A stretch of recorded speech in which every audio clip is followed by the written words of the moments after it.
Hello everyone. Well, I guess that you can tell from the way that I am dressed that it's a little cooler here today. There's a bit of wind blowing and the sense of winter is in the air. That inevitable change as one season gives way to the next is just around the corner.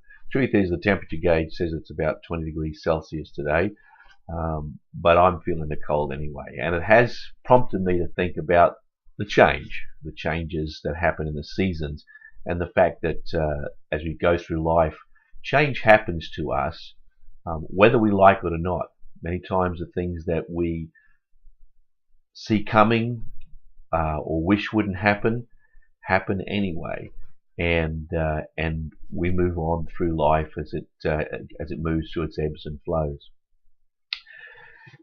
In reading the 17th chapter of John, we are confronted with the truth that Jesus is very aware that a major change is coming for both him and the disciples. He's about to be crucified and resurrected, which is change enough in itself, but the very relationship that he has with the disciples and has enjoyed for these few years is about to change dramatically.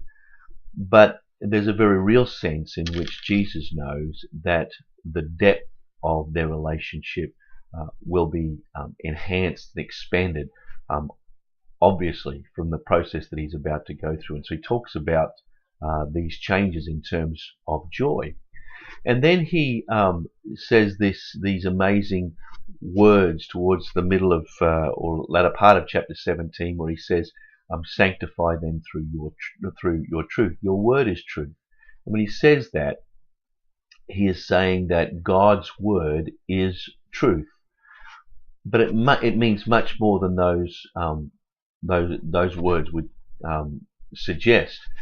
The reality is that what he's saying is that the revelation of God, the revelation of who God is the ultimate truth upon which all of life rests. And it is his prayer that truth would sanctify, is the word he uses, his disciples.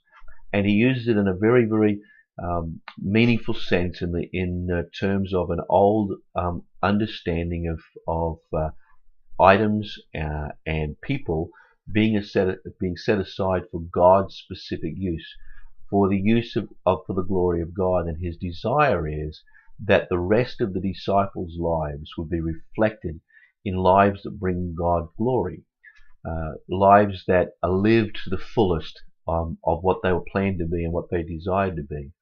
And the really wonderful thing about this prayer that Jesus prays in the 17th chapter is that he goes on to say, I don't only pray it for these disciples, but for all that will follow them. In fact, he's praying for you and I, that our lives would be lived to the fullest as part of the revelation of who God is.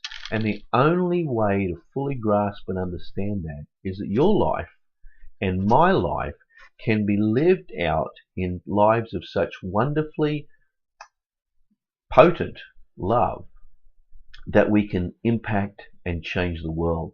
And that is what makes life wonderful and complete and rich and victorious. And that is Jesus' prayer for you, and it's Jesus' prayer for me. And my prayer is that you would take that out into the week with you and experience that reality in the days ahead.